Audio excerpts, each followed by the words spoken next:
So if I feel the need to reintroduce these compounds again, the ideal protocol for myself would be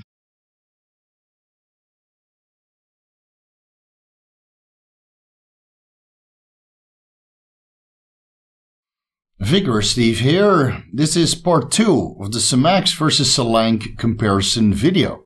And in this video, we're actually going to do some comparisons, not just talk about my personal experiences that I had with the compounds when I was trialing them for about 4 weeks in duration.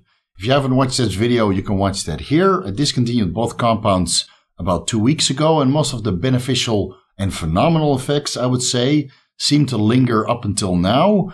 So in this video, we're actually going to compare Semax to Selank. Let's start with the quick facts of Semax first. The chemical name of Semax is methionine glutamyl histidyl phenylalanine with a prolyl glycyl proline attachment to extend its active life. Semax is a hepapeptide and a synthetic analog of a fragment of adrenocorticotropic hormone sequence 4 to 7.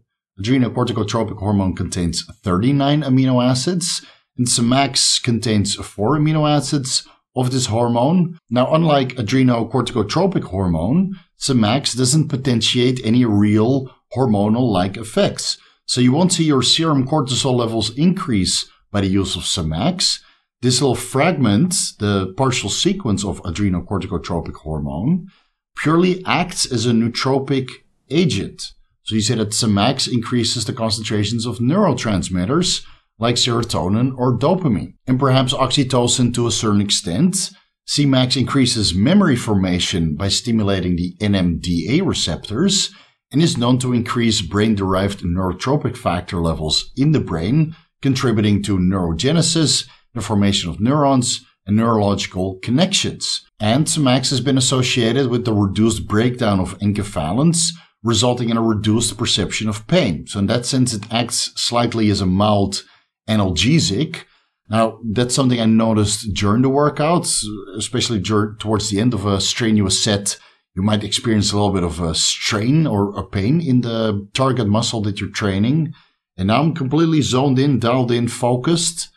And I can't really say that I experienced any of the pain that I would experience before while I would perform strenuous set. Now, to be fair, it's not really pain that you're experiencing. It's more like a fine line between pain and exhilaration, right? As you're getting closer and closer and closer to failing at this particular exercise. But it's something that I've noticed during the set. Normally, your brain would be a little bit in turmoil and anger and right, digging into this fuel that you need to push past failure.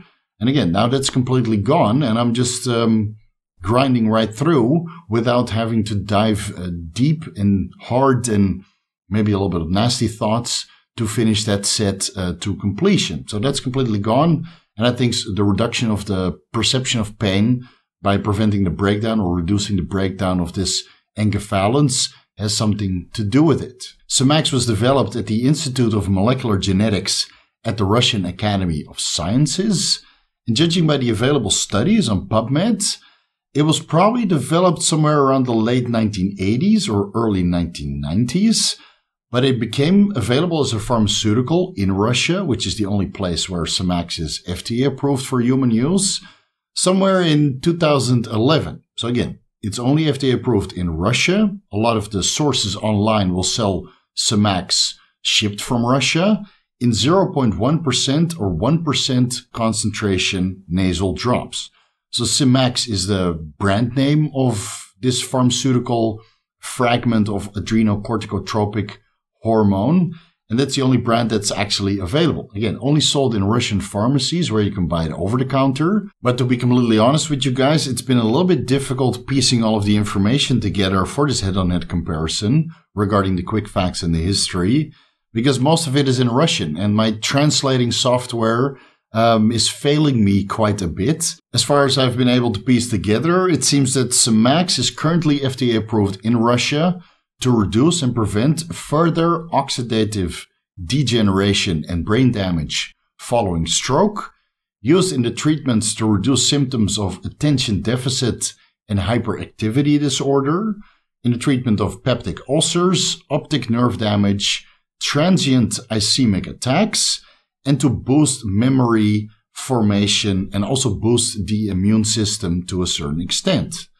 Now, the clinical dosages vary from 100 to 300 micrograms once or twice per day. Again, that's from what I was able to piece together. There's a little bit of caution advised dosing Semax beyond 5 micrograms per 1 kilogram of body weight. So for a 100 kilo bodybuilder, that would be 500 micrograms of Semax.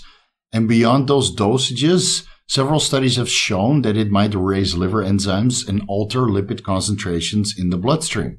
So that's something that I've noticed on my previous blood work, where my liver enzymes were going up and my lipid levels were slightly altered compared to the previous blood work results, which I took before adding in the Semax or Selank.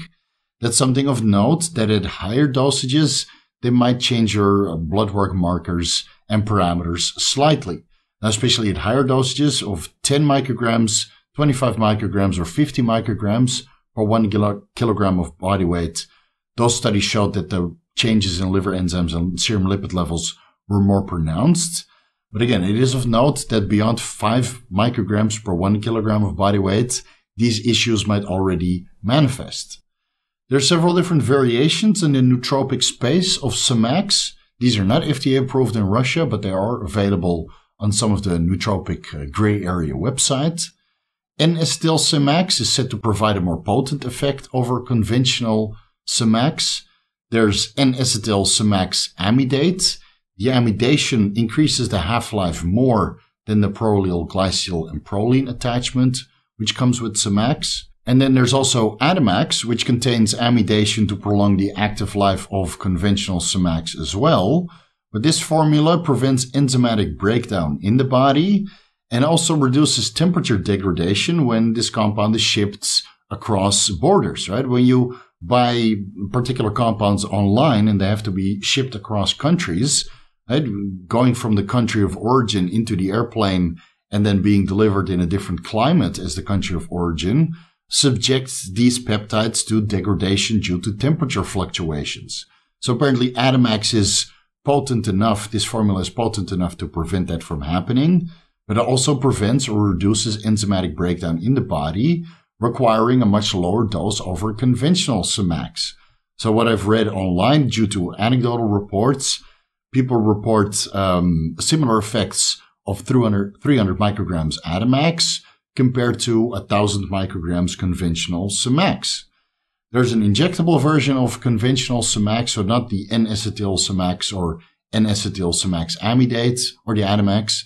I don't believe those are available as injectable formulas, only the conventional Semax. And that's the one I've experimented with, the conventional Semax and the injectable Semax. So I have no experience with N-acetyl Semax, N-acetyl Semax amidate, or Ademax. If any of you guys have experience with other variations of Semax, let me know down below in the comment section. I would love to get a discussion going. Let me know if you prefer the NAS version, the NASA version, the Ademax version, or you prefer conventional, good old Semax as a nasal spray, or maybe through subcutaneous administrations. At least I have experience with the nasal sprays and the subcu administration, so we'll compare that to Selank later in this video. But I would love to hear from you guys if you have experience with NAS, NASA, or Ademax, and which of these variations and formulas you prefer. Let's dive into the quick facts and history of Selank. The chemical name of Selank is threonyl lysyl prolyl arginyl, with a prolyl glycol proline attachment to prolong its active life, similar to how Semax was formulated.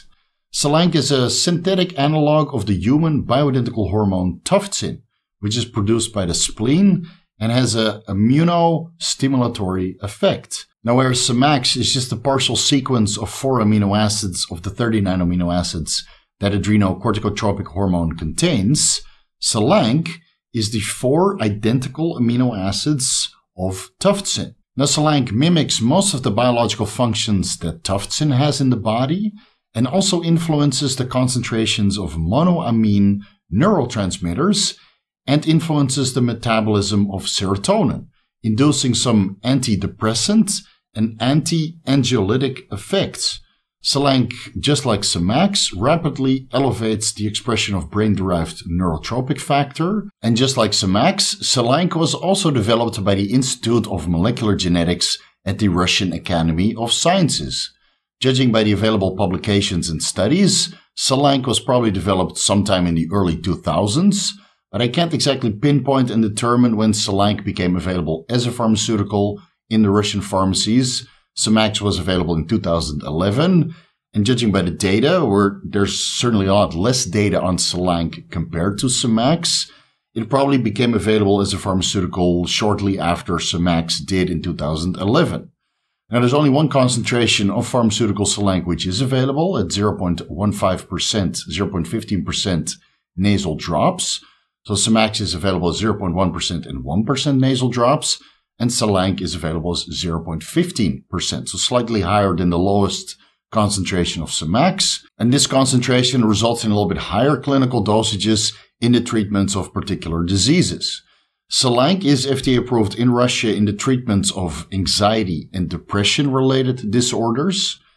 And it might also be prescribed for off-label purposes to help with immune modulation, anticoagulation, post-traumatic stress disorder, for the treatment of attention deficit or hyperactivity disorder, and various metabolic syndromes. So when you compare the medical treatments in which Semax is used to the medical treatments in which Selank is used in Russia, the only overlap between both compounds is the treatments of ADHD and the stimulation of the immune system, right? Immune modulation. So those are the only two medical treatments where it seems that the use of Semax or Selank are interchangeable. But when you look at their clinical applications separately, it seems that the individual treatments and the methods or the reasons why these compounds are generally prescribed vary quite substantially. Now, the clinical dose of Selank seems to be ranging from 150 to 450 micrograms once or twice per day, depending on the treatment where Selank is prescribed. There are several studies that show that injectable tufts-in through IV administrations can actually raise white blood cell count significantly. And there's something to be said for Selank mimicking some of these effects that bioidentical tufts-in has, could potentially keep white blood cell concentrations elevated on cycle, similar to how methanolone enanthate, primobolan, might be able to prevent white blood cell concentrations from declining tremendously at higher dosages of exogenous androgens. So what I've noticed on my recent blood work results is that a combination of Selank and primobolan is that my white blood cell count was about 10% higher compared to running a comparable dose of testosterone only at about 300 milligrams per week. Usually in those cases, my white blood cell count is towards the bottom of the reference range, around 4,500 cells per cubic millimeter. But in my latest blood work results, when I already discontinued the Selank approximately a week and a half prior, my white blood cell count was 5,200 cells per cubic millimeter. So that's about 10% increase over baseline with comparable PED protocols in place. So that's something of note. Of course, I need to do more additional research. So going forward, I might increase the primobolan dose and increase the testosterone dose. And then I will reintroduce Selank about 2 weeks, 3 weeks before doing blood work again to see if my white blood cell count stays elevated or maybe comes up even higher over all the baseline readings that I have on comparable dosages of anabolic androgenic steroids in the past. And similarly to Semax, there's also several variations of Selank available. There's an N-acetyl Selank and an N-acetyl Selank amidate. I couldn't find an Ada-Lank variation, just like there's an Ada-Max variation of Semax. So there's no Ada-Lank, so to say, but Selank also has an injectable version available. So I experimented with nasal droppers, Semax, and Selank, as well as subcutaneous injections of Semax and Selank without the N-acetyl or amidation or special formulas to increase the potency and reduce its potential for breakdown in the body. So I just experimented with the conventional versions. Now, all of that aside, let's compare the molecular weight, because Semax is slightly heavier than Selank. It's 8.3% heavier to be exact. So the molecular weight of Semax is 813.93 Daltons, while the molecular weight of Selank is 751.887 Daltons. And their molar mass is the exact same numerical number, albeit in grams per mole. I'm not going to bore you guys and calculate it down using the Avogadro's constant and calculate how many molecules we're going to get for using this molar mass of Semax and Selank, because I've been doing this comparison with dosages of exactly 1,000 micrograms Semax nasal drops or subcutaneous administrations, or 1,000 micrograms Selank nasal drops or subcutaneous administration. So the dosing protocol has been exactly the same.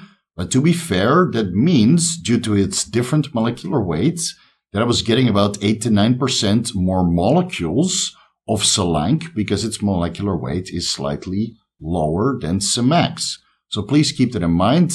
I was getting, let's say, 9% more molecules of Selank, dosing the exact same amount of micrograms between both compounds. Now, the half-life of the nasal sprays for Semax and Selank really depends on its formulation. It's speculated that conventional Semax has a half-life of 2 to 10 hours. And some of the newer formulations might have a half-life of up to 20 hours. Now with Selank, it's a little bit of a different story. Conventional Selank has apparently a half-life of only 2 minutes and is undetectable in serum after 10 minutes of administration. But the effects are long-lasting. So if you dose Semax or Selank in the morning, from what I've noticed, you get long-lasting effects throughout the day. I didn't feel a need to dose Semax or Selank later in the day, but there's something to say for it when you want to combine both compounds in the context of a pre-workout and post-workout setting. And the half-life of the injectable Semax or Selank through subcutaneous administrations is also unknown. So it's right, we're a little bit in unwatered territories, I would say. We could speculate that subcutaneous administrations of Semax and Selank would fall anywhere between the half-life of growth hormone and long-acting insulin, Lantus. So let's say between 4 hours and 24 hours. I would say from my personal experience that the effect from subcutaneous administrations of either Semax or Selank is certainly longer lasting compared to nasal administrations. Now, personally, I feel that the nasal administrations, right, the nasal sprays are sufficient to get all of their beneficial effects that I've noticed so far from either Semax or Selank. But if you feel you want to have a little bit longer lasting effect, especially if you train later in the day, I would prefer injectable versions of Semax and Selank over the nasal sprays. But if you train early in the morning, I would rather do the nasal sprays because it seems to get an effect or get into your body a little bit faster over the subcutaneous administrations. Again, that's all from my personal experience. Maybe you get a different experience by yourself due to your individual metabolism. But from what I've noticed, if I train in the morning, I would prefer the nasal sprays over the subcutaneous administrations. But on the days that I would get very busy and move my workout back to the evening again, I noticed that with the subcutaneous administrations of Selank or Semax, that my post-exercise brain fog would be mitigated or resolved much more potently compared to the nasal spray administrations of either Semax or Selank. So if you're doing an administration of Semax or Selank in the morning, either through nasal sprays or subcutaneous administrations, if you train in the evening, subcutaneous administrations seem to be far more beneficial, but the effects regarding cognition and mood and perhaps anti-anxiety effects are still very comparable. But again, due to its longer lasting effects of the subcutaneous administrations from my personal experience, if you train in the evening, that seems to be the way to go. So we're basically already getting into the head-on-head comparison, so let's just continue there. Keep in mind, all of these comparisons were done on 1,000 microgram dosages, either the nasal sprays or the subcutaneous administrations. Regarding the cognition, I would say that regardless of administration protocol or compounds, I feel that the cognitive boost of Semax or Selank are very equal. Now keep in mind that I didn't give these compounds a fair trial by themselves. I was combining them, using them one day to the next, right? One day Selank, one day Semax. Some days I would combine both compounds. So I would say that the cognition has gone up due to the use of Semax or Selank, but I can't exactly pinpoint if either Semax, nasal sprays or subcutaneous administrations are more potent over subcutaneous or nasal spray administrations of Selank. So far, I feel that my cognition has gone up, so that's a plus.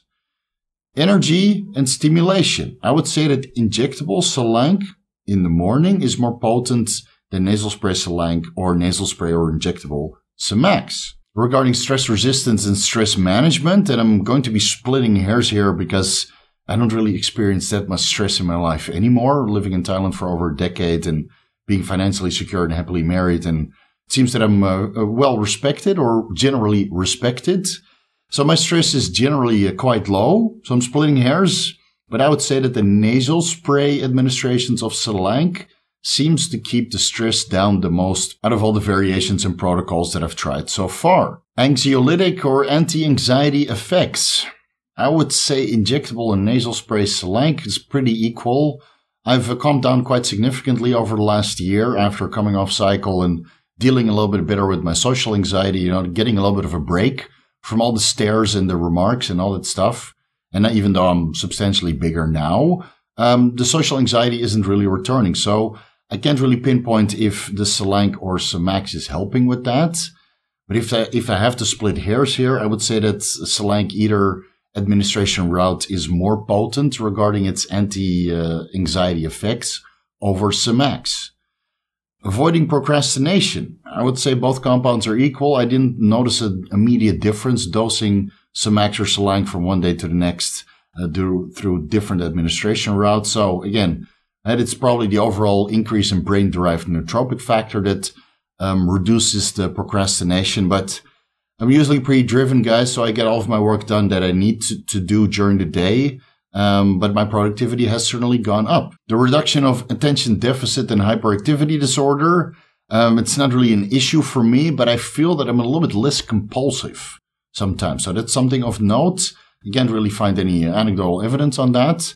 But I just feel that I'm a little bit more happy-go-lucky and go about my business without overanalyzing or overthinking certain parts of the things that I need to do during the day. Calmness.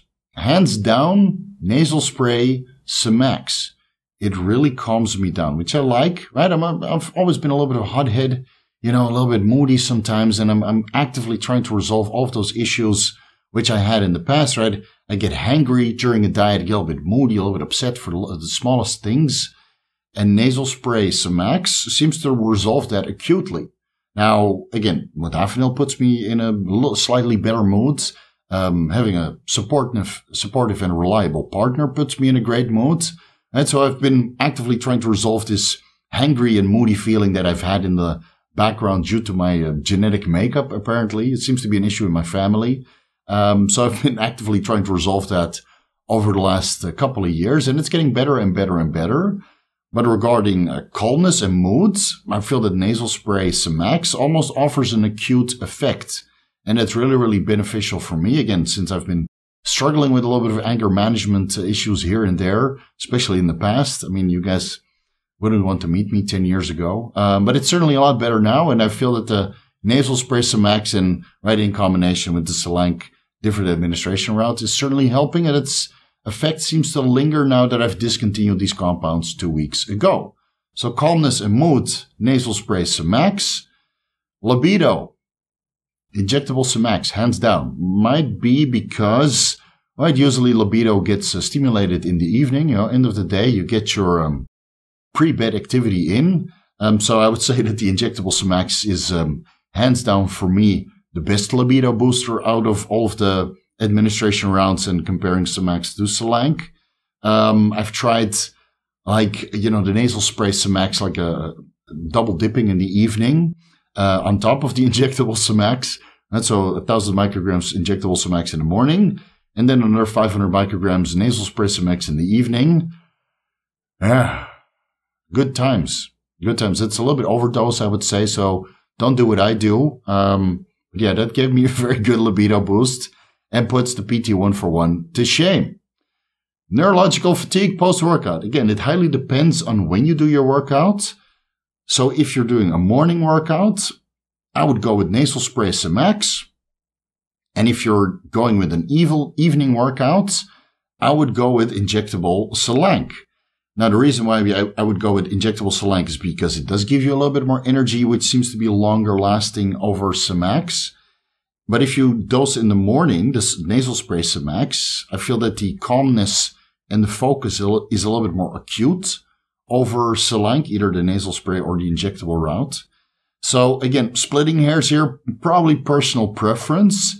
If I really have to, optimize this nootropic and post-exercise fatigue stack to mitigate that completely, personally, I would go with 750 micrograms nasal spray Semax pre-workout, get my workout in, do my pre-workout and post-workout ritual, I'd get my post-workout meal in, take my nap, and then administer another 500 micrograms of injectable Selank, so I could be productive and energetic for the rest of the day. Again, now we're getting into micromanagement and splitting hair territories, but that would probably be my ideal protocol regarding the post-exercise brain fog. So I could have this very focused, laser-like focus calmness during the workout and not train with aggression anymore, which is also a blessing in disguise.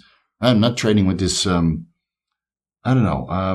traumatic burden in the back of my head and taking that into my sets and using that fuel, that fire, that anger during my sets to take my sets to failure and beyond. That's also pretty much mitigated. So I like that calmness and focus of the Semax, which I get from the nasal spray at a little bit higher dosages. And then I would use the Selank post-workout after my nap to improve my productivity for the rest of the day. Hair loss. Again, I don't experience hair loss, so I would say none. The red ears, I can't really pinpoint if that's the Semax or the Selank, so can't really make a fair comparison. Regarding their unique characteristics, I would say that the Semax completely mitigates the effects of PT141, which I already started experimenting when I was experimenting with Semax before I introduced Selank. And regarding the unique characteristics of Selank, it could potentially keep your white blood cell levels in range while you're on cycle. Now, again, I will confirm that with blood work when I would do blood work again a few weeks from now. I will reintroduce Selank just by itself through subcutaneous administrations because it seems, again, the Tufts-in with IV administrations, not the same molecule, not the same administration route, but comparable, I would say. I would reintroduce subcutaneous administrations of Selank in the morning, allowing me to train in the morning or in the evening for 2 weeks. Then I will do blood work again, see where my white blood cell count is at a potentially higher dose of testosterone and primobolan, and then see if my white blood cell at least stayed around 5,000, 5,500 cells per cubic millimeter, or it came up even more. That will be a blessing in disguise also. So I will run that experiment in the future and link it up here when that conclusion and experiment is done. But for now, at least from the research that I've done, the unique characteristics and its immunomodulatory effect of Selank could potentially keep white blood cell levels and white blood cell count in range to much more potent effect than any other compound that I've seen so far. And regarding the clinical data, considering that not all of the studies performed on Semax or Selank in Russia have been translated to English, so you might be able to find the name of the paper and a slight abstract, but the full study you can't read unless you speak Russian. So the clinical data is a little bit wishy-washy and limited, but from all the clinical data that I've read that has been translated in English, there seems to be about twice as much studies on Semax comparing to Selank. So take that into consideration. Right? You can do more research on Semax over Selank, but from all the clinical research that I've studied so far, it seems that both compounds are reasonably safe to be used, albeit that maybe at higher dosages, they might be able to raise liver enzymes, which is something that I noticed on my previous blood work. Again, liver enzymes can go up from a multitude of things, so I can't exactly pinpoint it, but it is something of note. And of course, a hair loss is something of note, that this increased level and expression of brain-derived neurotropic factor might result into hair loss if you're prone to it.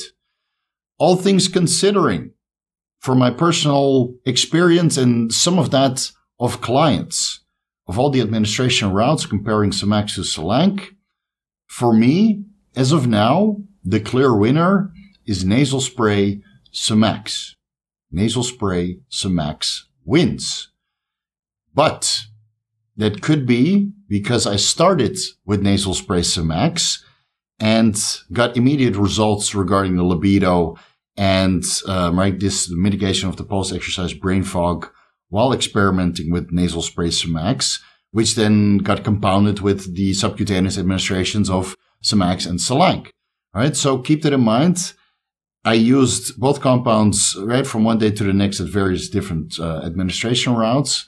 But from my experience, the nasal spray Semax seems to be the most beneficial. I need to do more research. I would like to run a couple different experiments separately, right, with the subcutaneous administrations of Selank at higher dosages of androgens in the future. See if that can increase white blood cell count. And if the libido boosting effects or the red ears, right, or the neurological fatigue post-workout gets mitigated to an even higher extent.